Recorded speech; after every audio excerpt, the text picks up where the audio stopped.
Hi friends, welcome back to Arya's learning.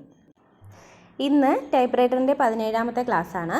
ഇന്ന് നമ്മൾ നോക്കുന്നത് ടെൻഷൻസിൻ്റെ ടൈപ്പ് റൈറ്ററാണ്. ഓക്കെ, ടൈപ്പ് റൈറ്ററിൽ ടെൻഷൻസ് ആണ്. There are 3 tensions in a typewriter. ടൈപ്പ് റൈറ്ററിൽ 3 ടെൻഷൻസ് ആണുള്ളത്. ഏതൊക്കെയാണത്?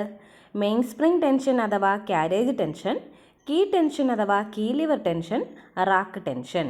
Okay, there are 3 tensions in a typewriter. Main spring tension or carriage tension, key tension അല്ലെങ്കിൽ key lever tension, rack tension. Okay, main സ്പ്രിങ്ങിൻ്റെ ടെൻഷനാണ് carriage tension. Main സ്പ്രിങ്ങിൻ്റെ ടെൻഷനാണ് carriage tension. Draw കോഡിൻ്റെ സഹായത്താലാണ് ക്യാരേജിന് ടെൻഷൻ ലഭിക്കുന്നത്.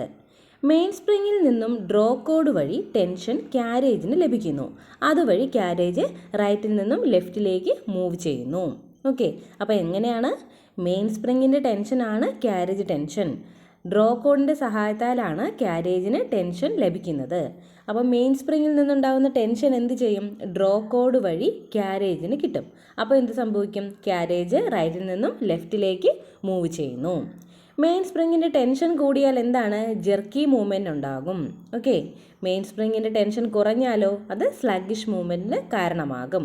അപ്പോൾ എന്ത് സംഭവിക്കും? ബാഡ് അലൈൻമെൻറ്റ് ഉണ്ടാവും. ഓക്കെ, അപ്പോൾ മെയിൻ സ്പ്രിങ്ങിൻ്റെ ടെൻഷനാണ് ക്യാരേജ് ടെൻഷൻ. ഡ്രോ കോഡിൻ്റെ സഹായത്താലാണ് ക്യാരേജിന് ടെൻഷൻ ലഭിക്കുന്നത്. മെയിൻ സ്പ്രിങ്ങിൽ നിന്നും ഡ്രോ കോഡ് വഴി ടെൻഷൻ ക്യാരേജിന് ലഭിക്കുന്നു. അതുവഴി ക്യാരേജ് റൈറ്റിൽ നിന്നും ലെഫ്റ്റിലേക്ക് മൂവ് ചെയ്യുന്നു. മെയിൻ സ്പ്രിംഗ് ടെൻഷൻ കൂടിയാൽ jerky movement, main spring tension കുറഞ്ഞാൽ സ്ലഗ്ഗിഷ് മൂവ്മെൻറ്റ് ഉണ്ടാകും. അപ്പോൾ എന്ത് ചെയ്യും? ബാഡ് അലൈൻമെൻറ്റിന് അത് കാരണമാകും. Key tension is the force by which the type bars and character keys resume their original position after the keys are depressed. Okay, key tension is the force by which the type bars and character keys resume their original position after the keys are depressed. Next എന്താണ് personal touch regulator എന്നാണ്. Okay, the part controls the pressure of key lever situated at the bottom of the typewriter. Okay, അതായത് കീകളുടെ tension കൂട്ടാൻ വേണ്ടിയിട്ടാണ് നമ്മൾ എന്ത് ഉപയോഗിക്കുന്നത്? Personal touch regulator use ചെയ്യുന്നത്. പേഴ്സണൽ ടച്ച് റെഗുലേറ്റർ ഇപ്പോൾ എന്താണ്? The part control pressure of key lever situated at the bottom of the typewriter. അതെവിടെയാണ്? ടൈപ്പ് റൈറ്ററിൻ്റെ ബോട്ടത്തിലാണ്. പിന്നെ ഇത് എന്താണ് കൺട്രോൾ ചെയ്യുന്നത്? The part controls the pressure of key lever. Key ലിവറിൻ്റെ പ്രഷർ കൺട്രോൾ ചെയ്യുന്നു. പിന്നെ അത് ഇരിക്കുന്നത് എവിടെയാണ്? ടൈപ്പ് റൈറ്ററിൻ്റെ ബോട്ടത്തിലാണ്. കീകളുടെ ടെൻഷൻ കൂട്ടാൻ വേണ്ടി ഉപയോഗിക്കുന്നതാണ് എന്ത്? Personal touch regulator. ഓക്കെ, ഇനി എന്താണ് റബ്ബർ ഫീറ്റ്? ടൈപ്പ് റൈറ്ററിന് ഉറപ്പ് നൽകാൻ സഹായിക്കുന്നു. ടൈപ്പ് റൈറ്റർ ഉറപ്പിച്ചിരിക്കാൻ വേണ്ടി സഹായിക്കുന്നതാണ് എന്ത്? Rubber feet. ഓക്കെ, 4 സൈഡിലായിട്ട് അതിനെന്താണ്? ടൈപ്പ് റൈറ്ററിനെ ഉറപ്പിച്ച് നിർത്തുന്നതാണ് റബ്ബർ ഫീറ്റ്. ടൈപ്പ് റൈറ്ററിലെ റബ്ബർ ഫീറ്റിൻ്റെ എണ്ണം എത്രയാണ്? 4. ഓക്കെ, അപ്പോൾ നമ്മൾ നോക്കിയത് ടെൻഷൻസിൻ്റെ ടൈപ്പ് റൈറ്റർ ആണ്. 3 ടെൻഷൻസ് ഉണ്ടെന്ന് പറഞ്ഞു.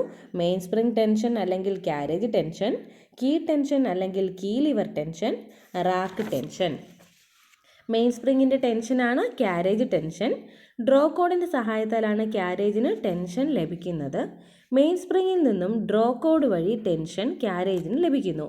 അതുവഴി ക്യാരേജ് എന്ത് ചെയ്യുന്നു? റൈറ്റിൽ നിന്നും ലെഫ്റ്റിലേക്ക് മൂവ് ചെയ്യുന്നു. മെയിൻ സ്പ്രിംഗ് ടെൻഷൻ കൂടിയാൽ ജെർക്കി മൂവ്മെൻറ്റും മെയിൻ സ്പ്രിംഗ് ടെൻഷൻ കുറഞ്ഞാൽ സ്ലഗ്ഗിഷ് മൂവ്മെൻറ്റും ഉണ്ടാകും.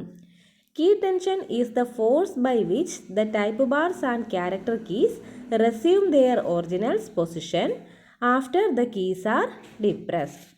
Next, personal touch regulator. The part controls the pressure of key lever situated at the bottom of typewriter. കീകളുടെ ടെൻഷൻ കൂട്ടാൻ വേണ്ടി എന്തുപയോഗിക്കുന്നു? Personal touch regulator. ഇനി എന്താണ് റബ്ബർ ഫീറ്റ്? ടൈപ്പ് റൈറ്ററിന് ഉറപ്പ് നൽകാൻ സഹായിക്കുന്നതാണ് റബ്ബർ ഫീറ്റ്. ഇത് 4 എണ്ണമാണുള്ളത്. ടൈപ്പ് റൈറ്ററിൽ 4 റബ്ബർ ഫീറ്റുകളാണ് ഉള്ളത്. ഓക്കെ, അപ്പോൾ എല്ലാവരും നന്നായിട്ട് പഠിക്കുക. Okay, thank you.